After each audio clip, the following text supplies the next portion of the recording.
झालंय चालू झालं. हां स्टार्ट. हॅलो नमस्कार. मी शंकर कोंडुरकर.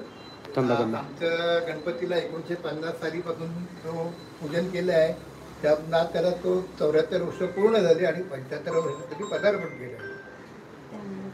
त्यानिमित्ताने आम्ही थोडासा एक प्रोग्राम ठेवला आहे कीर्तनाचा. तर देव मान्य करून घे आणि तुम्ही सगळ्यांनी पण त्याचा आस्वाद घ्या. तुमच्यासाठी हा प्रोग्राम लाईव्ह करतोय आम्ही. तुम्ही सगळ्यांनी हा ऐकावा हे तुमच्यासाठी विनंती. आमच्या नातूने मनोगत केलं होतं की आपल्याकडे कीर्तन ठेवा. ओके, म्हणजे आदित्यचं मनोगत होतं म्हणून यावर्षी कीर्तन ठेवलेलं आहे. आणि परत किचनवर तसं भजन आम्ही टाकलेलंच आहे. पण कीर्तन हा प्रकार म्हणजे बोलतात ना खूप पुरातन काळामध्ये म्हणजे बोलतात ना आजकाल सर्रास कोण ठेवत नाही कीर्तन. भजन वगैरे गणपतीला ठेवतात पण ह्यांनी कीर्तन ठेवलेलं आहे. त्याचा आस्वाद तुम्ही पण घ्या आमच्यासोबत. चला आता लाईव्हला कीर्तनाला आपण सुरुवात करूया. कीर्तनासाठी आपले हे गुरुजी बोलवलेले आहे. त्यांचं नाव सांगा आणि किती वर्षापासून तुम्ही हे कीर्तन करताय? माझं नाव सागर कडूकर. 8 वर्षापासून आम्ही हां. आणि तुम्ही कुठे राहता? कामोला.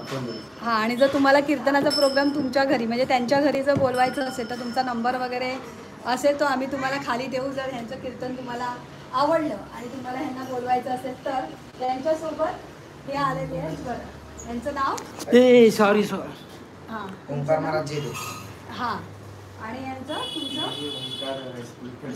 तुम्ही तबला कधीपासून वाजवताय? तर सरांकडे 8 वर्ष झाली. आमचे सर म्हणजे सर्वांचे सर आहेत. त्यांच्याकडे प्रोग्राम येतो आणि मग त्यानुसार आम्ही सगळी टीम आम्ही त्या ठिकाणी जातो. तर आमच्या सरांचं नाव दीपक महाराजजी सूर्यवंशी आणि त्यांचा मी विद्यार्थी. तर मला 10 वर्ष झाली शकतोय मी. दत्तात्रय महाराजांच्या म्हणजे आज इथे कार्यक्रमाची संधी प्राप्त. चला आता आपण अशा प्रकारे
लोचनी सुख झाले हो साजनी तो हा विठ्ठल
कीर्तनाविषयी थोडं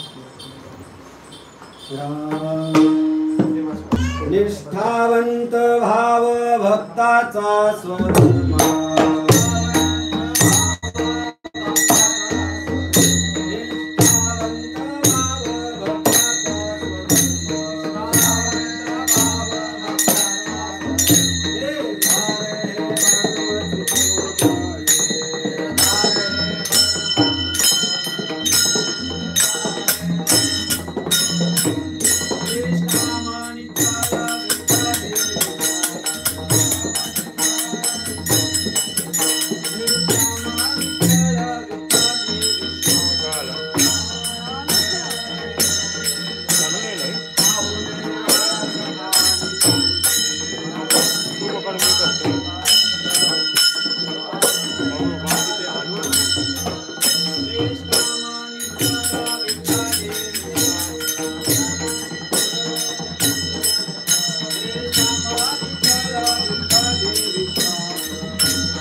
आवाज येतोय आवाज येतोय निष्ठावंत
चेअरवर बसा.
निष्काम निश्चळ निष्ठावंत भाव भक्ताचा स्वधर्म निर्धार हे वर्म चुको नये निष्काम निश्चळ विठ्ठली विश्वास पाहू नये वास अनिकांची तुका म्हणे ऐसा कोण उपेक्षिला तुका म्हणे ऐसा कोण उपेक्षिला नाही देखिला ऐसा कोणी निष्काम निश्चळ विठ्ठली विश्वास पाहू नये वास अनिकांचे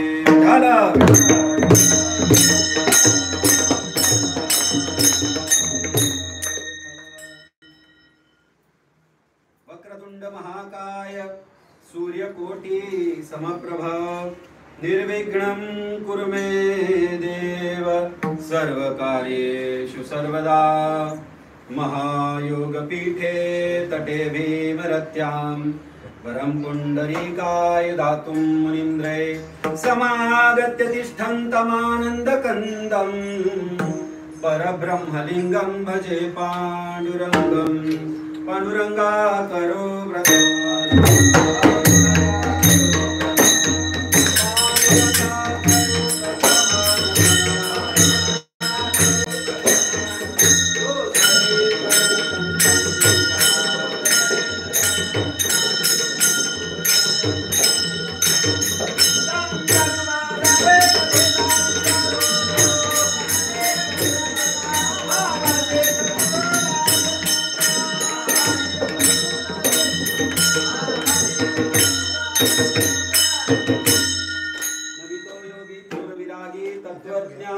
संत तो सत्कविवर परात्पर गुरु ज्ञानदेव भगवंत ओम नमो ज्ञानेश्वरा करुणाकर दयाळा तुमचा अनुग्रह लादलो पावन झालो चराचरी नमो सद्गुरु तुकया ज्ञान दीपा नमो सद्गुरु सच्चिदानंद रूपा नमो सद्गुरु भक्त कल्याण मूर्ती नमो सद्गुरु भास्करा पूर्ण कीर्ती जयांचे केलिया स्मरण ते श्री सकळ विद्यांचे अधिकरण तेची वंदू श्री चरण श्री गुरूंचे ते नमस्कारोणी आता सेवे लागी सेवक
निष्ठावंत भाव भक्ताचा सुधर्म निर्धारे वर्म चुको नये निष्काम निश्चळ विठ्ठली विश्वास पाहुणे वास अनिकांचे तुका म्हणे ऐसा कोण उपेक्षिला तुका म्हणे ऐसा कोण उपेक्षिला नाही देखिला ऐसा कोणी निष्काम निश्चळ विठ्ठली विश्वास पाहुणे वास अनिकांचे प्रस्तुत प्रसंगी कीर्तन रूपी सेवेसाठी घेतलेला अभंग जगतमान्य जगद्गुरु देहूचे थोर साधू आणि सर्वसामान्य जीवांना भक्ती मार्गाने संसारामध्ये राहून निष्ठावंत भक्ती करून भक्ती मार्गाने मोक्षाची प्राप्तीचा मार्ग मोकळा करून देणारे संत श्रेष्ठ संत शिरोमणी तुकाराम महाराज यांचा 3 चरणांचा आणि आपल्या सगळ्यांच्या परिचयाचा असा अभंग आहे. विठाला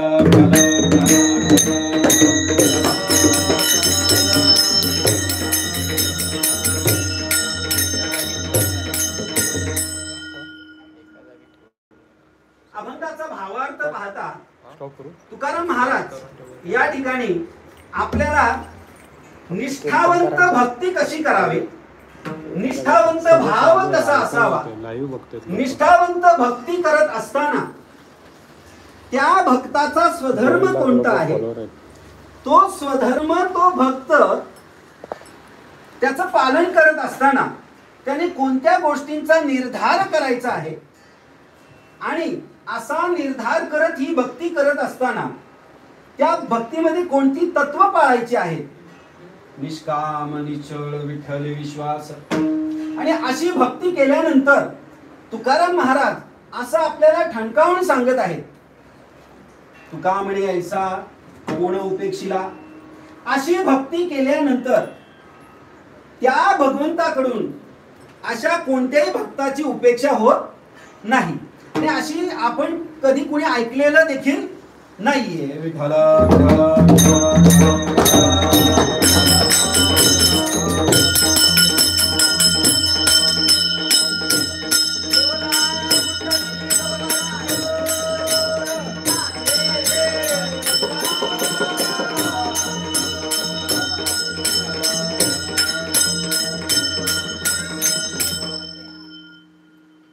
सेवेला सुरुवात करण्या अगोदर अल्पसा पर्याय तो असा की मी भगवंताची सेवा गेले 1-1.5 वर्ष झालं करतोय आणि ही सेवा सर बघत असतात स्टेटसच्या माध्यमाने, व्हिडिओच्या माध्यमाने.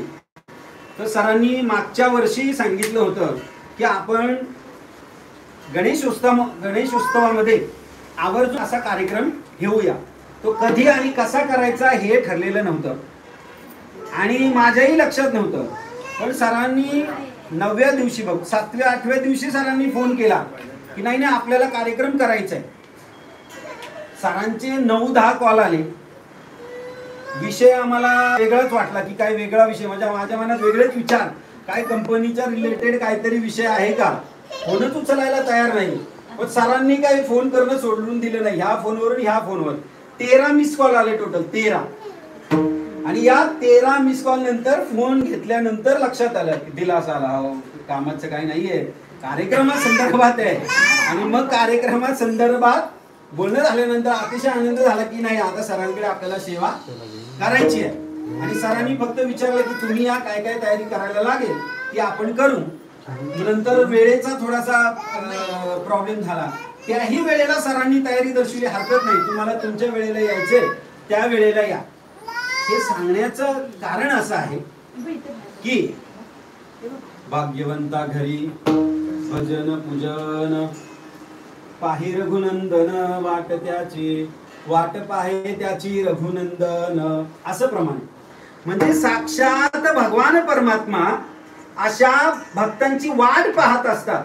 आणि त्याच अनुषंगाने सरांनी एवढा फॉलोअप घेतला की नाही कार्यक्रम व्हायलाच पाहिजे. खऱ्या अर्थाने सर भाग्यवान आहेत की असा कीर्तनाचा कार्यक्रम माझा कार्यक्रम ठेवलाय म्हणून म्हणत नाहीये, त्याला अजून बरीच कारण आहेत.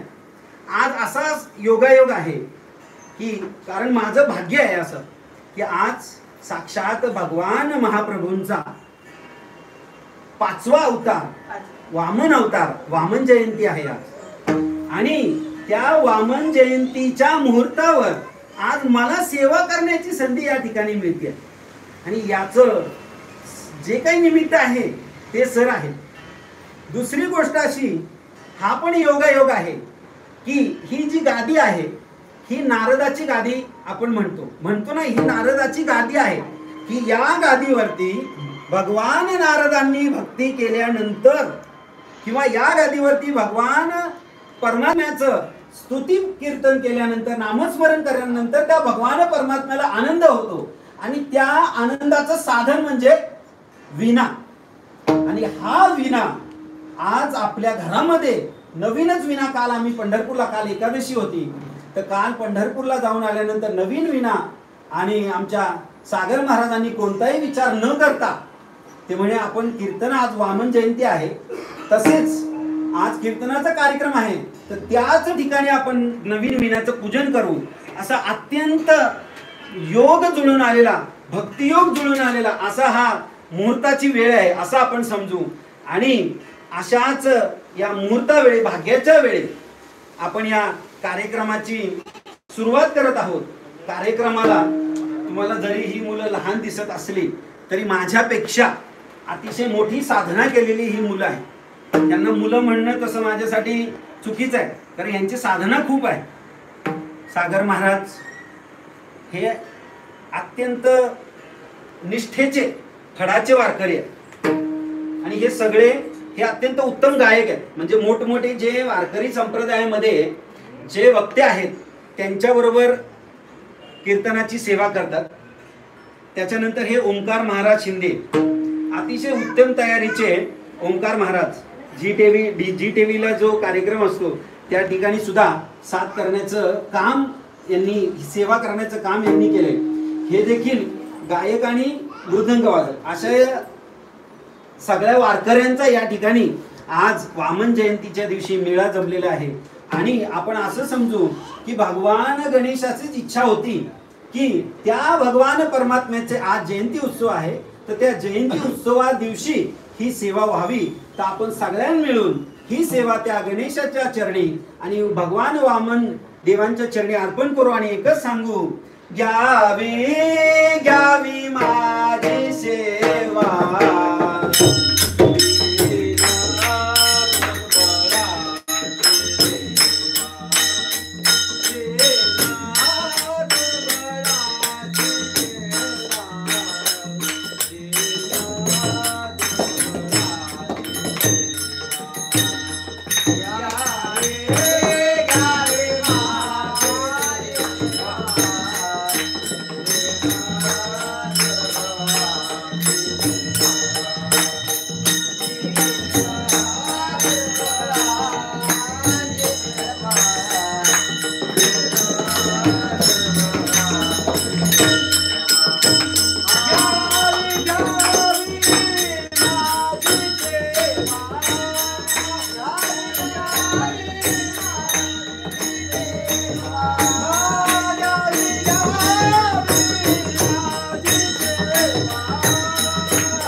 आपण पुढे सेवेचा प्रवास जो आहे तो निष्ठा कोणावर ठेवावी, निष्ठा ठेवल्यानंतर निष्ठावंत भाव कसा असतो, निष्ठावंत भाव असल्यानंतर ती भक्ती कशी करावी, त्या भक्ती करताना स्वधर्म कोणता आहे भक्ताचा, तो स्वधर्म पाळल्यानंतर त्याचा निर्धार कसा करावा आणि त्यानंतर ती जी तत्व आहेत ती निष्काम आणि निश्चळपणे कशी पाळावी, म्हणजे आपल्याकडून भगवंताला अपेक्षित अशी भक्ती सेवा घडेल आणि तो आपल्याला प्रसन्न होईल, याचं चिंतन आपण पुढे करणार आहोत. विठ्ठला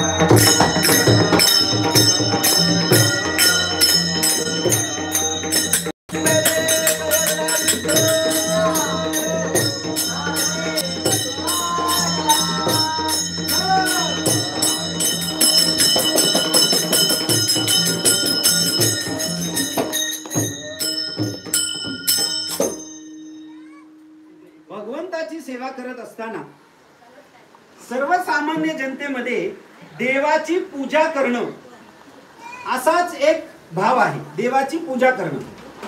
पण ती कोणत्या देवाची पूजा करावी किंवा कोणत्या देवावरती निष्ठा ठेवावी याचं पण वर्णन भगवंत स्वतः करतात.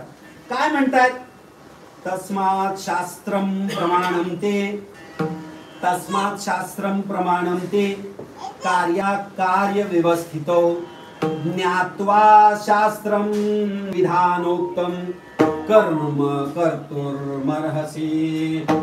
भगवद्गीतेत स्वतः भगवान परमात्मा असं सांगतायत की शास्त्राप्रमाणे काय करावं काय करू नये हे आपण ठरवलं पाहिजे आणि शास्त्राने सांगितलेल्याच गोष्टी कराव्या. मग शास्त्राने सांगितलेल्या गोष्टी किंवा शास्त्राने सांगितल्याप्रमाणे पूजा करावी तर मग काय करावं. मग परत भगवान परमात्मा स्वतः सांगतायत. काय सांगतायत? मन्मना भव मद्भक्ता मद्याजीनां नमस्कुरु मामे वैश्यसि युक्तव्ये वमात्मानं मत्परायणः. मग अर्जुन म्हणतो कोणाला भजायचंय, नक्की शास्त्राप्रमाणे काय करायचंय, कोणाची पूजा करायची.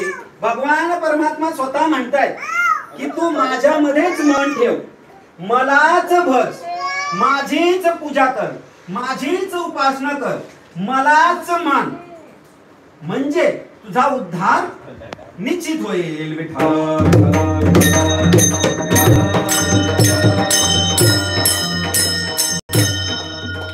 मग भगवान परमात्म्याची पूजा करायची तर आपल्याला सगुण रूपात कोणाची पूजा करायची याचं चिंतन करावं लागेल. मग याचं चिंतन करत असताना जर शास्त्राचा आधार घ्यायचा झाला तर ऋग्वेदामध्ये अनेक श्रुती आलेल्या आहेत की कोणाची पूजा करायची. मग त्याच्यामध्ये वेगवेगळे पंचायतन आहेत. मग त्याच्यामध्ये एक श्रुती अशी आहे, विप्राणाम दैवतम शंभू क्षत्रियाणाम च माधव शैवाणाम च तू वदि ब्रह्मा शूद्राणाम गणनायक. म्हणजे असं सांगतायत की आपण पंचायताप्रमाणे म्हणजे 5 मुख्य देवांचीच पूजा केली पाहिजे. म्हणजे काय होईल की आपल्याला ज्या कारणासाठी भगवंताने मनुष्य जन्म दिलेला आहे ते कारण सफल होईल. म्हणजे काय की आपण या संसार सुख दुःखातून जन्म मृत्यूच्या रहाट गाडग्यातून मुक्त होईल आणि आपल्याला त्या भगवंताची खऱ्या अर्थाने प्राप्ती होईल. म्हणून त्या 5 देवांची पूजा करायची. मग ते 5 विशेष किंवा मुख्य देव कोणते तर ते मुख्य देव म्हणजे महागणपती गणेश, देवादिदेव महादेव, भगवान परमात्मा महाविष्णू, सर्व ग्रहांचा राजा सूर्यदेव आणि शेवटी जगत जननी आदिशक्ती देवी. अशा 5 मुख्य देवांची पूजा करावी असं भगवंत किंवा असं शास्त्र सांगतं. मला अत्यंत आनंद झाला. त्याचं कारण सागर महाराज जेव्हा मी इथे आवरावरी करत होतो देवालयाचं दर्शन घेतलं. खऱ्या अर्थाने तुमच्या घरात 5 मुख्य देवांची पूजा केली जाते. अत्यंत म्हणजे खूप आनंद झाला. कारण आता तुमचं हे मोठं घर आहे की अजून देवाला दुसरीकडे माहित नाही, तुमचंच आहे एक. विशेष आहे म्हणजे हा तर अजून एक मोठा दुर्मिळ योग आहे. कारण गावाकडे जर तुम्ही बघितलं, तुमच्याकडे पण गावाकडे ताईंच्या घरी वगैरे सगळीकडे देवारा असतो मोठा आणि वेगवेगळे देव केलेले असतात. त्यातले खरं सांगायचं आता मी पण आमच्याकडे आहेत देव, आमचं मोठं घर आहे, त्यातले जवळजवळ 50% देव कळत नाहीत. ते जे टाक म्हणतो आपण त्याला, टाक तयार केलेले असतात चांदीचे, तर मुख्य देवच कळतात. महालक्ष्मी, भगवान गणेश, महाविष्णू, गोपाल कृष्ण, अन्नपूर्ण माता हेच देव लक्षात येतात. बाकीचे कोणते देव आहेत काही ठिकाणी 5 करतात. लग्न झाल्यानंतर देव करण्याची आपल्याकडे पद्धत आहे. मग 5 करतात, 7 करतात, 11 करतात, 21 करतात. आमच्याकडे अशी भरपूर घरं आहेत, 21 देव आहेत. मग ती देव कोणते असं आवर्जून विचारलं तर पूजा करण्याला पण कळत नाही. मग याच्यातून काय होतंय? अज्ञानाची पूजा मोक्षासी खोळंबा. म्हणजे अज्ञानापणे पूजा करतोय ना, आपला भाव ज्याची पूजा करतोय त्याच्यापर्यंत पोहोचतच नाहीये. त्यामुळे आपल्याला त्या भगवान परमात्म्यासाठी खोळंबा तयार होते. कारण कुणाची पूजा करायची हेच माहित नाहीये, नुसताच भाव आहे पूजा करायचा. म्हणून शास्त्र असं सांगतं की आपला जो आद्य देव आहे तो स्वयंभू असावा. म्हणून मुद्दाम म्हणलं की आपल्या घरात जेव्हा मी दर्शन घेतलं तेव्हा मी देव निरीक्षण केलं. अत्यंत आनंद झाला की सगळे स्वयंभू देव आहेत आणि हे मुख्य 5 देव आहेत. नाहीतर गावाकडे अशी परिस्थिती आहे, तुम्ही पण बघत असताल. तुकाराम महाराज याचं खूप छान वर्णन करतात. सेंदरी हेंदरी दैव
शेंदूर लावलेले भरपूर देव असतात. आपल्याला त्यांची माहिती देखील नसते आणि कधी आपण शहरातली लोक आवर्जून वर्षातून एकदा बोलतो की आम्हाला गावाकडे देवासाठी जायचे, देवाचं कार्य करायचं. माहित नाही ते कार्य म्हणजे काय ते. मग ते सुवासिनी जेवायला घालणं, अजून बरेच काय काय प्रकार करतात. तुकाराम महाराज म्हणतायत की हे जे देवदेवता आहेत ते भक्तांसाठी नाही, स्वतःसाठी पूजा करून घेतात. मग अजून एक एकनाथ महाराज प्रमाण देतात. प्रमाण असं आहे की शिळा तांब्याचे बाहुले केले, पाटी पाट मांडून वरी बैसविले, वस्त्र अलंकारी गुंडाळिले, मना येईल ते नाव ठेविले, या जनासी लागले वेड. म्हणजे वेगवेगळे, जसं आपण आता टाकाचं वर्णन केलं तसं अनेक वेगवेगळ्या प्रकारचे देव आणून बसवतात, त्याला वस्त्र अलंकार सगळं करतात आणि नाव मना जे येईल ते नाव ठेविले. भगवान परमात्मा काय सांगतात की तू मलाच भज, वेगवेगळ्या देवांना भजायची गरज नाही, त्यांची पूजा करायची गरज नाहीये.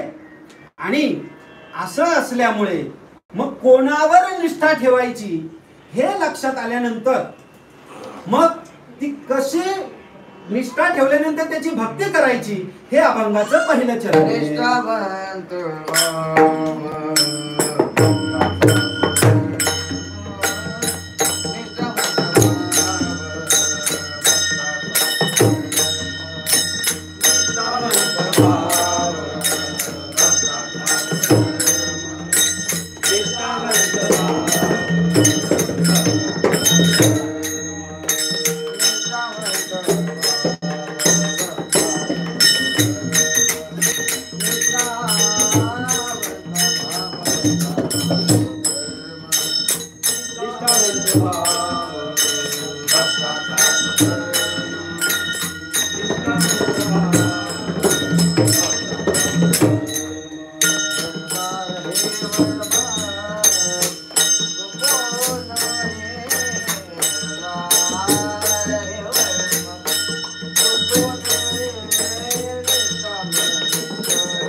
निष्ठावंत भाव भक्ताचा स्वधर्म, निष्ठावंत भाव भक्ताचा स्वधर्म, निर्धारय कर्म चुकोनी. आता आपल्याला लक्षात आलं की निष्ठा कोणावर ठेवावी. मग तो निष्ठा ठेवणारा जो मुख्य देव आहे तो कसा आहे हे पण पाहणं गरजेचं आहे. मग तो कसा आहे? सकळ देवांचा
जनिता, त्रिगुण सत्ता चाळविता, शरण जाता ज्याच्या पाया, सर्व हरपले माया.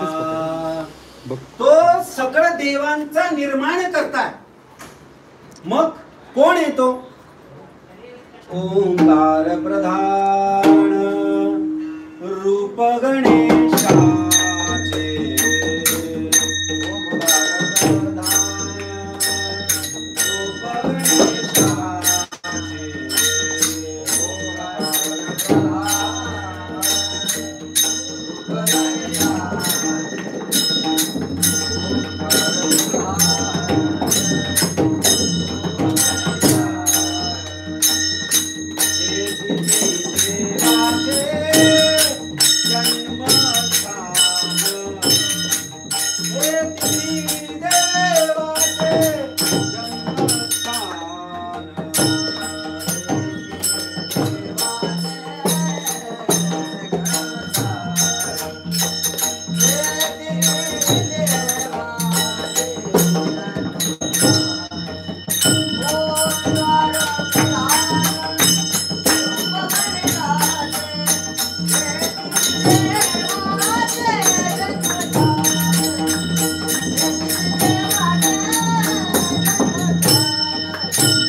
परमात्मा सगळ्यांचा आद्य आहे.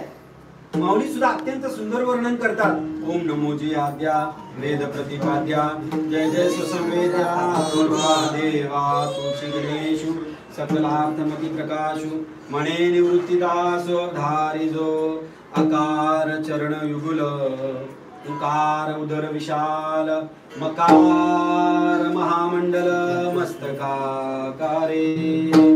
आणि अशा या भगवान गणेशाची पूजा आपण आज या गणेशोत्सवाच्या निमित्ताने करतोय. आणि म्हणून आपण आनंदाने सगळेच म्हणतात, देवघरा आला देवघरा आला.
विशेष मुख्य देव असणाऱ्या भगवान गणेशाची आपण आज 9वा दिवस आहे ना, अशा प्रकारे 8वा आमचं आज कीर्तन आता 8 दिवस झाले चालू राहणार आहे. अत्यंत पुढे प्रेमाने आम्ही तुम्हाला एक अत्यंत छोटीशी श्रद्धेने त्या कीर्तनाची आपण गाठोडी या भगवान करतो. गणेशाची तर आता पूजा आपण करत तेच आहोत. पुनर्पूजनचा आता काही ही समाप्त पूजा जी करतो. आहे पुन्हा भेटूया त्याचा दुसऱ्या निष्ठा live सोबत. बाय.